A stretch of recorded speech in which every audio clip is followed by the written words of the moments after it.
So friends, welcome to perfection I S में आपका स्वागत है। और यहाँ पे हम लोग फिर से एक नए सेट के साथ आपके सामने उपस्थित हैं। और ये बेसिकली जो प्रयास सीरीज़ हम लोगों ने चलाया है BPCSC 66 के लिए, उसमें जो है एक नया वीडियो है। बेसिकली इस पर्टिकुलर सेट में 150 क्वेश्चंस हैं, जिसमें हम लोग फर्स्ट वीडियो में 1 to 50 क्वेश्चंस देखने वाले हैं। सो स्टार्ट करते हैं। पहला question, who is referred as Napoleon of India by historian.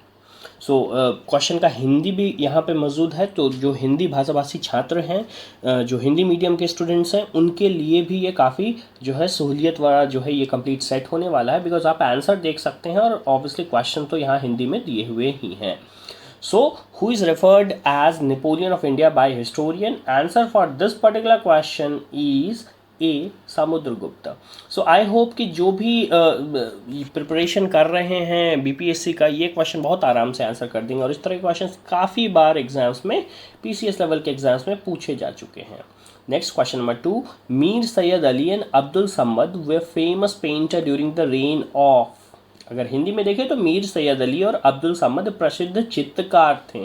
सो किनके चित्रकार थे, किनके कार्यकाल के दौरान ये चित्रकारी करते थे? Answer for this particular question is D, that is Humayun. So next, in Shivaji Ashtapradhan who was सारे नौबत। सो शिवाजी के अष्टप्रधान में सारे नौबत किन्हें कहा जाता था? Answer for question number 3 is C, the military commander. So the military commander को सारे नौबत कहा जाता था। एक कंप्लीट लिस्ट है जो शिवाजी के टाइम, मुगल के टाइम, दिल्ली सल्तनत के टाइम, जो डिफरेंट जो ऑफिसर्स होते थे, उनके जो डिफरेंट ऑफिस पोस्ट होते थे, उनके डिफरेंट नेम्स होते थे। सो कई बार एग्जाम्स में देखा गया है कि मैच दी फॉलोइंग आ जाता है, कई बार जो एग्ज़ाम में इंडिविजुअल क्वेश्चंस आ जाते हैं। तो आप ये जो कंप्लीट लिस्ट है, इसके जो मोस्ट इंपॉर्टेंट है, एटलीस्ट जो फाइनेंस मिनिस्टर हैं, जो फॉरेन मिनिस्टर हैं, जो डिफेंस मिनिस्टर या मिलिट्री कमांडर जो उस समय हुआ करते थे, तो कम से कम उनके जो नाम है आपको ज़रूर जानने चाहिए, किन नाम से, उनके पद को किन नाम से बुलाते हैं। Next question number 4, which of the following सुल्तान कंस्ट्रक्टेड ढाई दिन का झोपड़ा in Ajmer? So a very famous question again. सो ढाई दिन का झोपड़ा अजमेर में किन्होंने कंस्ट्रक्ट करा है? Answer for this particular question is D, Qutubuddin Aibak. So Qutubuddin Aibak ने ढाई दिन का झोपड़ा जो है अजमेर में करा। मैं चाहता हूँ कि आंसर्स में स्टूडेंट्स ये भी बताइए कुतुबुद्दीन ऐबक ने और क्या क्या कंस्ट्रक्ट करा है। उनके कंस्ट्रक्शन में 2-3 और बहुत ही इंपॉर्टेंट कंट्रीब्यूशंस है जो उन्होंने करा है, कंस्ट्रक्ट करा है। सो एक बार प्लीज़ आप उनको भी जो है रिवाइज करें। Next question number 5, which governor general of India started permanent settlement in Bengal? Permanent settlement Bengal में किसने शुरू किया था? Very famous question indeed. Answer for this particular question is B, Lord Cornwallis. Next question, what was the contribution of Lord Ripon among the following? Again famous, ये जो questions होते हैं governor general से, वो काफ़ी इंपॉर्टेंट हो जाते हैं, बिकॉज कई बार जो गवर्नर जनरल से क्वेश्चन मैच द फॉलोइंग के रूप में देखा गया है। तो जो कोई इम्पॉर्टेंट कंट्रीब्यूशन है गवर्नर जनरल के, वो आप ज़रूर जो है ध्यान में रखें। So what was the contribution of Lord Ripon among the following? So A है forward policy towards Afghan, B vernacular press act, C organizing Delhi durbar, D factory act of 1881 and E none of the above, more than one, जैसा कि BPSC examination में होता है। Now answer for question number 6 is D, that is factory act 1881। सो ये तो एक तरह का फैक्ट है, बट इसको अगर समझना है, इसको कम्प्लीटली पढ़ना है, तो आपको एक बार जो है रिविजिट करनी होगी। एक जो स्टैंडर्ड बुक्स है जैसे स्पेक्ट्रम हो गया, और उसमें एक कंप्लीट डिटेल दिया हुआ है जो डिफरेंट गवर्नर जनरल्स हैं, उनके कार्यकाल में क्या क्या काम हुए, उन्होंने क्या क्या कंट्रीब्यूट करा। और ये बहुत ही पोटेंशियल एरिया है जहाँ से क्वेश्चंस आ सकते। Next question number 7, who was the chairman of Congress session held in Bihar in 1922?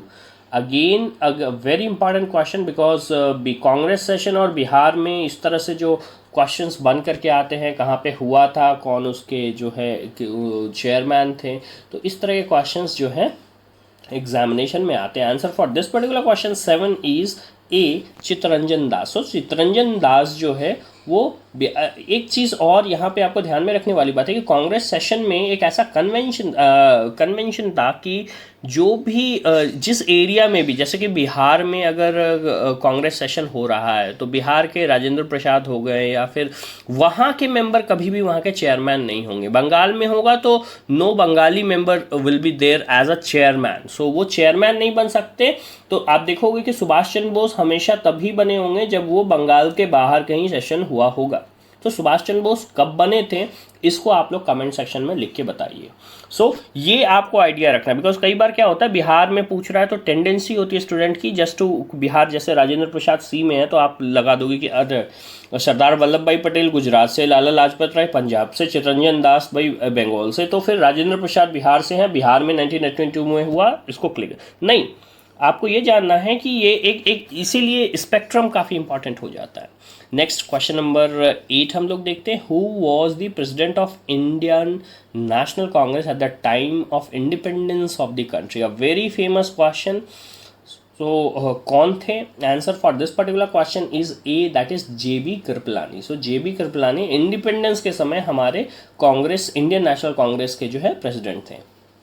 Then when did Chauri Chaura happened? Again it's a very important event in the history. So Chauri Chaura के बारे में आपको जानना होगा कब हुआ था। Answer for this particular question is C, that is 1922. Next question number 10. Who is known as political guru of Subhash Chandra Bose? सो कई बार क्वेश्चंस में आते हैं political Guru of Mahatma Gandhi, लेकिन यहाँ पे हम लोग पूछ रहे हैं political Guru of Subhash Chandra Bose. तो पहले तो कमेंट में आप लिख दो कि political Guru of Mahatma Gandhi वो कौन थे। नाउ इस पर्टिकुलर क्वेश्चन, द पॉलिटिकल गुरु, राजनीतिक गुरु के रूप में सुभाष चंद्र बोस के किन को जाना जाता है? So answer for question number 10 is C, that is Chittaranjan Das. Very important, please underline this. This particular question is very very important. Next, question number 11. Who wrote the book The Value of Values? So, Value of Values book, again, this particular book is a sort of talked about book. So, answer for this particular question, Value of Values book is written by Dayanand Saraswati. Answer is A, Dayanand Saraswati. Then, question number 12. Who was the first woman president of Indian National Congress? सो यहाँ पे first women president पूछ रहा है, because दो question बनते हैं, एक बनते हैं कि फर्स्ट वुमेन प्रेसिडेंट कौन थे और दूसरे थे कि फर्स्ट इंडियन वुमेन प्रेसिडेंट कौन था। एंड इनका आंसर दोनों अलग है, बिकॉज इंडियन जो प्रेसिडेंट थे वो सरोजनी नायडू थी, लेकिन जब हम पूछते हैं कि फर्स्ट वुमेन प्रेसिडेंट कौन थे तो the answer is B, that is Mrs Annie Besant. So answer for question number 12 is B, Mrs Annie Besant. Then question number 13. Who was third Satyagrahi of the individual Satyagraha movement? Again थोड़ा सा question को हम लोगों ने twist कर दिया है, because question usually first पूछा जाता है कि भाई फर्स्ट सत्याग्रही क्यों थे, लेकिन ये इतना फेमस हो गया कि एवरीवन नोज कि भाई फर्स्ट सत्याग्रही जो है कौन थे। सो हम लोग फर्स्ट सत्याग्रह, अगर आप लोगों को नहीं पता है तो यहाँ ऑप्शंस में हम लोगों ने दे रखा है, पहले सत्याग्रही विनोबा भावे थे। आंसर जो है अगर ये क्वेश्चन पूछा जाए कि भाई प्रथम सत्याग्रह इंडिविजुअल सत्याग्रह के कौन थे तो विनोबा भावे थे, द्वितीय कौन थे तो जवाहरलाल नेहरू थे, और अगर थर्ड पूछा जाए तो the answer is D. So question में चूंकि थर्ड पूछा है तो answer for question number 13 is who was the third satyagrahi. व्यक्तिगत सत्याग्रह आंदोलन के तीसरे सत्याग्रही कौन थे? So answer is D, Brahmadatt. A very important question, और इसको बहुत ही ध्यान से फर्स्ट सेकंड थर्ड एटलीस्ट आपको 3 जो है आपको याद होने चाहिए। क्वेश्चन नंबर 14 हम लोग देखते हैं। Who among the following is related to INA trials? So INA trials से जो है कौन रिलेटेड है? क्वेश्चन नंबर 14 का आंसर है डी, गुरुबख्श सिंह ढिल्लन। सो ना भगत सिंह, ना उधम सिंह, ना लाला हरदयाल वो रिलेटेड है। कौन रिलेटेड है? D, Gurbaksh Singh Dhillon. Next question number 15. Who wrote the book Hindu राष्ट्र दर्शन? नाउ बुक का एक कंप्लीट लिस्ट है, और वो कंप्लीट लिस्ट ही काफ़ी ज़्यादा ज़रूरी हो जाता है, बिकॉज कई बार एग्जामिनेशन में बुक्स से तो क्वेश्चंस 1 नहीं 2 या 3 भी आ जाते हैं। सो ये जो हिंदू राष्ट्र दर्शन है यह पुस्तक किसने लिखी थी? So answer for this particular question, question number 15 is C, that is VD Savarkar. 16. Who among the following dynasty was described in Malvikagni Mitra? So answer for question number 16 is A, that is Sunga. So Sunga dynasty is being described in Malavika Agnimitra. इस तरह के questions कई बार books से आ जाते हैं. Books के author तो important हैं ही, लेकिन कई बार थीम बुक का, एक पर्टिकुलर बुक का थीम क्या है वो भी काफ़ी इम्पॉर्टेंट है. Next question number 17. Ashtadhyayi is a book on. So Ashtadhyayi a very famous book. ये किस चीज़ के ऊपर किताब है? Answer for question number 17 is B, that is Sanskrit grammar. Then Zanda Avastha is holy book of, very famous question and again a very simple indeed. So Zanda Avastha is a holy book of C, that is Parsi. Then Fukoki is a travel log of. So travel log क्या basically क्या होता है? यात्रा वृत्तांत इसको हिंदी में कहते हैं. सो बेसिकली जब आप ट्रैवल करते हैं तो अपने ट्रैवल के बारे में लिखते हैं. बाद में जब वो बहुत फेमस हो जाता, पब्लिश हो जाता, तो that becomes a travel log. So जो ट्रैवल लॉग है फूकोकी, ये किन का ट्रैवल लॉग है? So answer for question number 19 is B, that is Fahien. Very important question, very important name Fahien.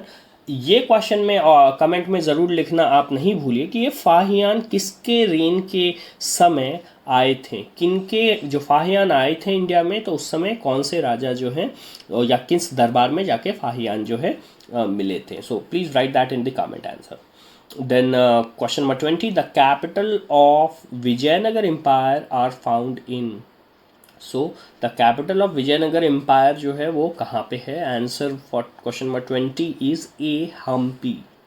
So next question will come to question number 21. In which of the following district of Bihar Vikramshila education centre was situated? A very famous question.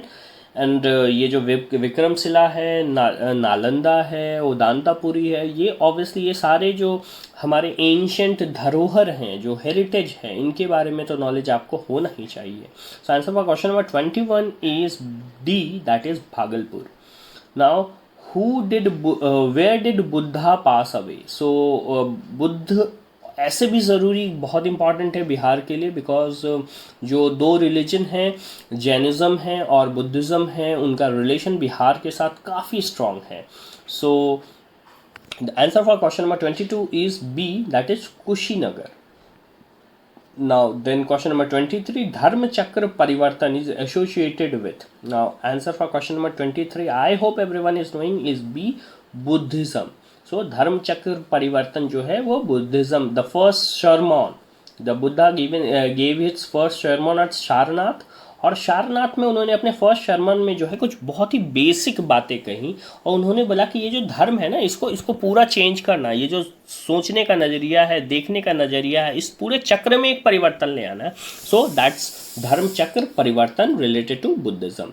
Then question number 24 which says what is contained in Sut Pitika? So Vinay Pitika, Sut Pitika.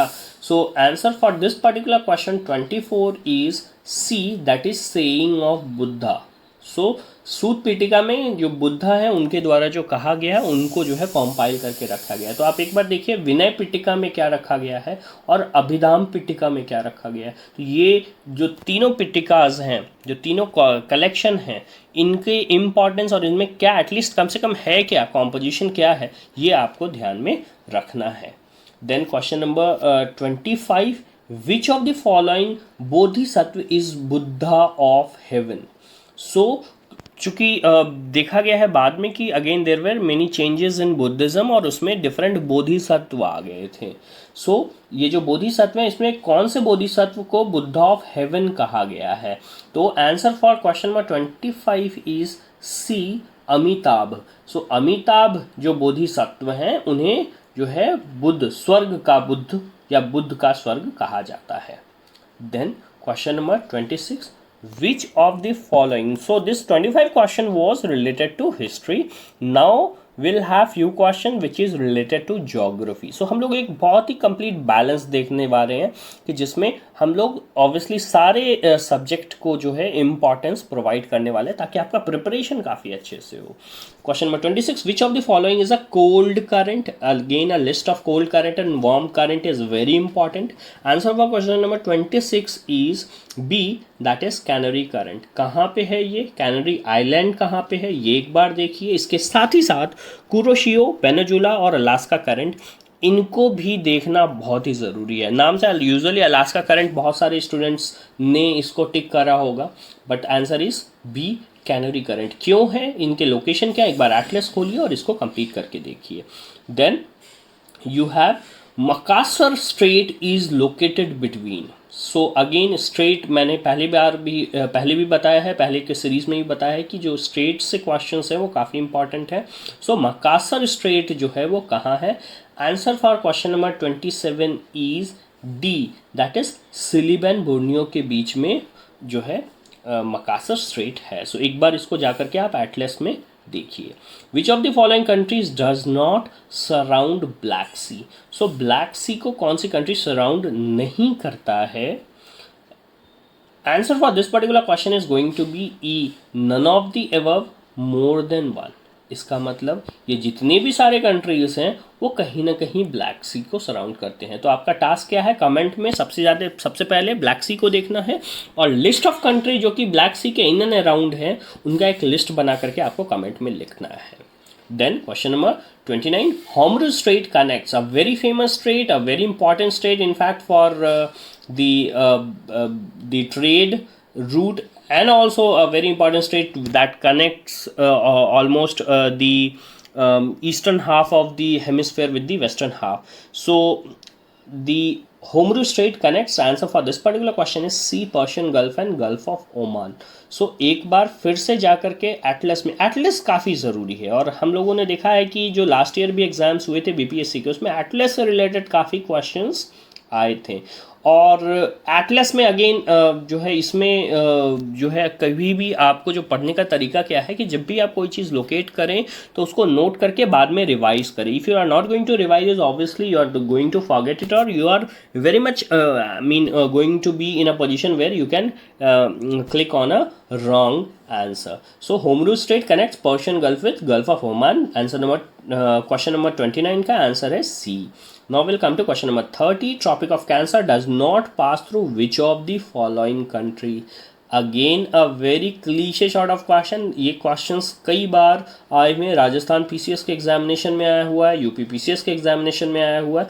सो इस तरह के questions आने की probability काफ़ी बढ़ जाती है। सो tropic of cancer जो है does not passes through which of the following countries? Answer for question number 30 is D, that is Pakistan. थोड़ा सा भी अगर आइडिया है आपको, थोड़ा सा भी लोकेशन है, आप बहुत ज़्यादा नहीं जानते बट आप पाकिस्तान के लोकेशन को जानते हैं तो you will get to know कि अच्छा ट्रॉपिक ऑफ कैंसर कम से कम पाकिस्तान से तो क्रॉस नहीं करेगा।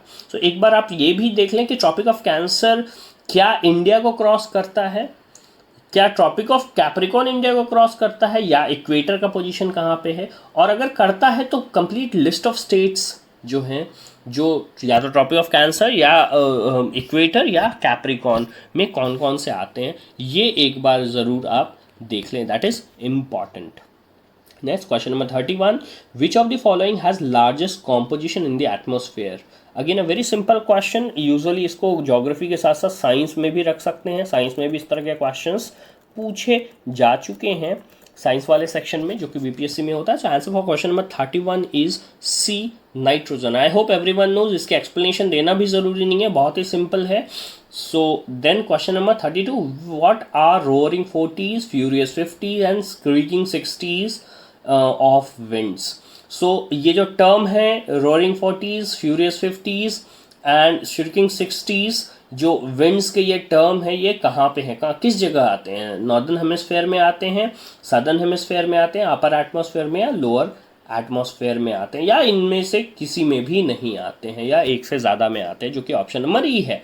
Answer for question number 32 is southern hemisphere. मैंने क्लास में कई बार बताया कि सदर्न हेमिस्फेयर में जो लैंड पोर्शन है वो बहुत कम है और जो ओशन पोर्शन है वो काफ़ी ज़्यादा प्रोमिनेंट है, और इसके कारण क्या होते हैं, जो हवाएं होती हैं उनको एक दिशा मिल जाता है, बिकॉज उनको डिस्टर्ब करने के लिए लैंड नहीं। आप नदर्न हेमिस्फेयर में देखेंगे कि लैंड पोर्शन बहुत ज़्यादा है, तो हवाएं कहीं भी एक स्पेसिफिक डायरेक्शन में नहीं जा पाती हैं। चूंकि वो नहीं जा पाती सो वो बहुत ही ज़्यादा जो स्पीड है वो गेन नहीं करती, बट जब आप सदर्न हेमिस्फेयर में देखेंगे तो वो स्पीड गेन कर लेती हैं, और इसके कारण से क्या होता है कि उनको ये टर्म दिया गया है। जब वो 40 डिग्री के आसपास होती है तो रोरिंग 40s, फ्यूरियस 50s, और जब 60 के पास आती है तो स्क्रीकिंग 60s का टर्म दिया गया। So answer for this is B, southern hemisphere. Question number 33, which of the following local wind is called snow eater. ना ये नाम हमने क्लास में भी कई बार बताया है कि ये जो लिस्ट ऑफ नेम्स होते हैं विंड्स के, लोकल विंड्स के, वो आपको ध्यान में रखना है। Answer for question number 33 is a Chinook. Very simple, Chinook को स्नो ईटर कहा जाता है। एक बार आप ये जो 4 ऑप्शंस में है, शिरुको है, हार्मटन है, सांटाना है, इनको भी एक बार ज़रूर देख लें कि इनका भी क्या कोई स्पेसिफिक नेम है या किस एरिया को ये बिलोंग करता है। बिकॉज इस बार तो मैंने क्वेश्चन बनाया कि ये पर्टिकुलर जो पर्टिकुलर विंड है इसका नाम क्या है या इसको और किस नाम से कहते हैं, लेकिन अगले बार ये भी कर सकते हैं कि हम मैच दी फॉलोइंग बना दें। Next question number 34, what is the metamorphic form of ग्राबो। सो ग्राबो का मेटामॉर्फिक फॉर्म क्या है। Answer for question number 34 is A, that is नीस। इसको गिनीस नहीं पढ़ते, इसको नीस पढ़ते हैं। सो प्रोनाउंसिएशन भी आप थोड़ा सा कोशिश करें और इम्प्रूव करने की कोशिश करें। सो मेटामॉर्फिक फॉर्म ऑफ ग्राबो क्या है, नीस है। So answer for this particular question 34 is A, gneiss. Next, which of the following are sedimentary rock. इनमें से कौन जो है सेडिमेंट्री रॉक है। Answer for question number 35 is a grabo. So grabo is a sedimentary rock. So again ये जो list है of the metamorphic rock, sedimentary rock and the igneous rock, ये तीनों जो रॉक हैं इनके लिस्ट को एक बार आपको ज़रूर ध्यान में रखना है। और जो रूपांतरित चट्टानें हैं जिनको हम लोग हिंदी में कहते हैं, जो मेटामॉर्फिक रॉक होते हैं, वो किनसे, मतलब वो इग्नियस रॉक से वो आगे चल करके क्या बने, उनका मेटामॉर्फिक फॉर्म क्या है, ये ज़रूर याद रखना। ये काफ़ी पोटेंशियल एरिया है जहाँ से क्वेश्चंस बहुत ही आसानी से निकल के आ सकते हैं। क्वेश्चन नंबर 36 हम लोग देखेंगे, which scale is use to measure the magnitude of earthquake. 2 scale होते हैं अर्थक्वेक के, इंटेंसिटी एंड मैग्नीट्यूड।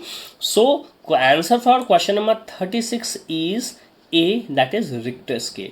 सो अगर रिक्टर स्केल है तो मर्केली स्केल किसका है, गैलीलियो स्केल क्या है, और सिस्मिक स्केल क्या है, एक बार आप इसको ज़रूर देख लें। Answer for question number 36 is A, Richter scale.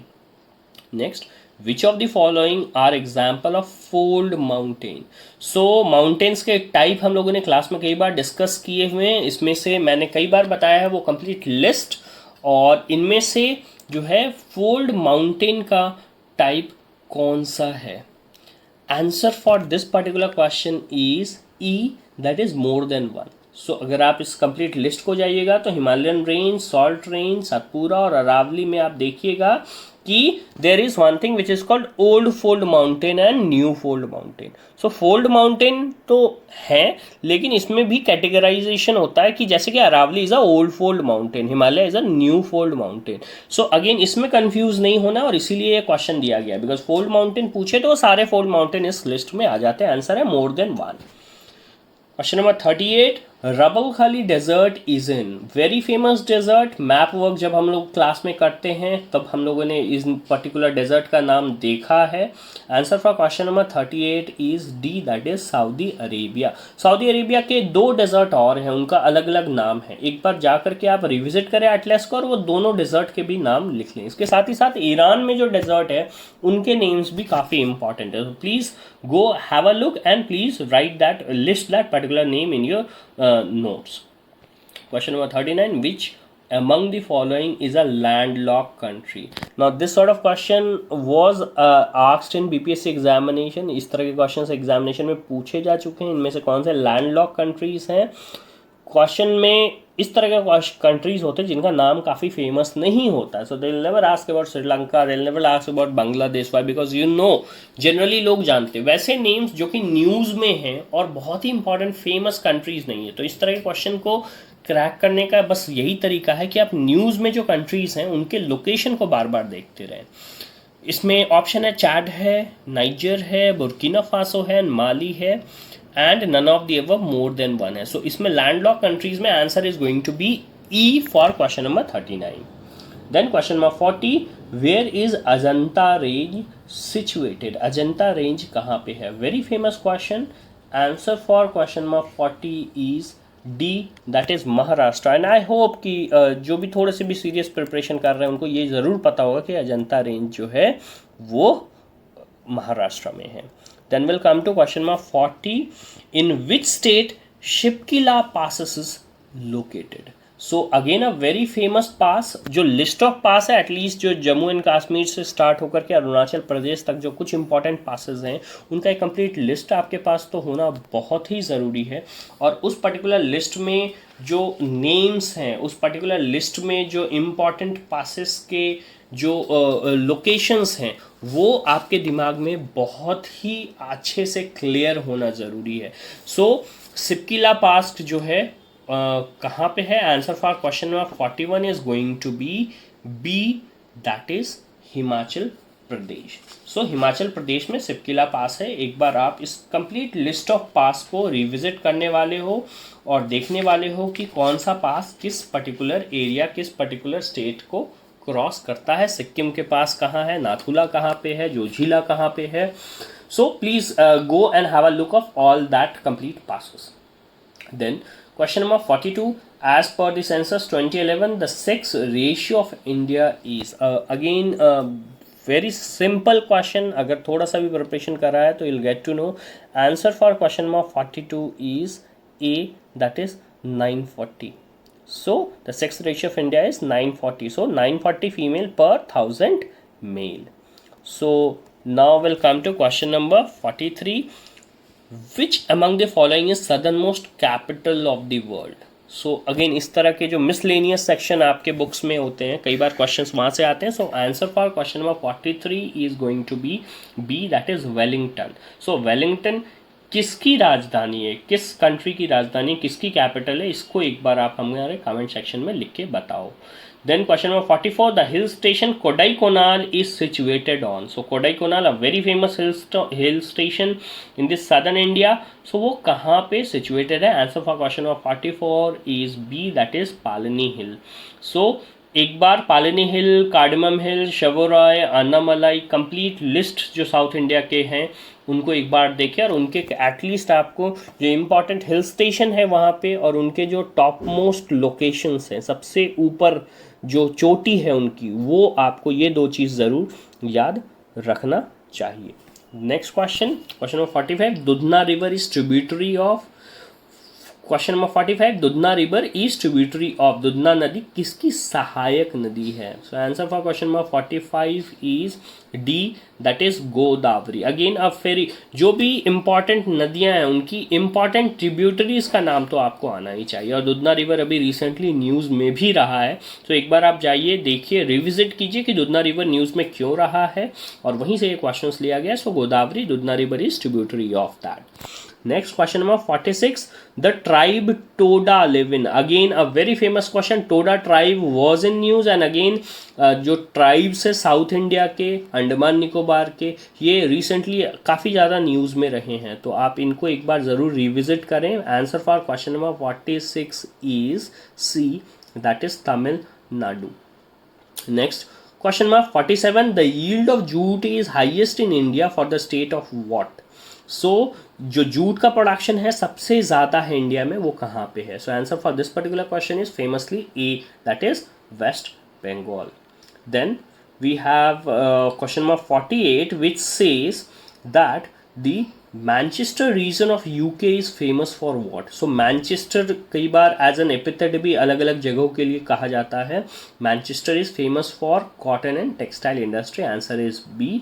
और इसलिए जो कि किसी भी कंट्री में जो बहुत ही फेमस एरिया होता है कॉटन और टेक्सटाइल के लिए, उसको मैनचेस्टर कहा जाता है। सो अगेन अगर क्वेश्चन आ जाए कि which place is called Manchester of India, तो वो कौन होगा, इसको आप फिर से कमेंट बॉक्स में लिख करके मुझे बताएं। Next question number 49, Tropic of Capricorn passes through. As I have said, Tropic of Capricorn, Cancer और Equator, इनको आपको ध्यान में रखना है। Answer for question number 49 is more than one. So एक से अधिक कंट्रीज जो यहाँ पे दिए गए हैं उनमें ट्रॉपिक ऑफ कैप्रिकॉर्न पास करते हैं। वो कौन कौन से कंट्रीज हैं जो इनसे वो पास करते हैं? Please make a list of that and do remember that particular fact. And the last question for today's session is which of the following are landlock countries of South America. Again फिर map से ऐसा question है जो कि landlocked countries को बता रहा है। साउथ अमेरिका के लैंडलॉक कंट्रीज कौन कौन से हैं, तो इसका मतलब क्या है कि आपको मैप में एक बार जो कंट्रीज हैं उनके लोकेशंस को देखना ज़रूरी है। साउथ अमेरिका है तो नॉर्थ अमेरिका भी देख लेना है, अफ्रीका भी देख लेना है। So answer for this particular question, question number 50 is B, that is Paraguay and Bolivia. So एक बार लोकेशन आप जा करके देखें। So this is first 50 questions. इसमें हम लोगों ने बेसिकली जो है हम लोगों ने हिस्ट्री देखा 25 क्वेश्चंस, और 25 क्वेश्चंस जो है ज्योग्राफी के देखे। बेसिकली हम लोग ज्योग्राफी में हम लोग मैप वर्क देखें। सो स्टे ट्यून्ड, और इसके बाद हम लोग आ रहे हैं जिसमें हम लोग नेक्स्ट 50 to 100 क्वेश्चंस देखेंगे जो कि डिफरेंट सेक्शंस को होगा। Thank you. So question number 6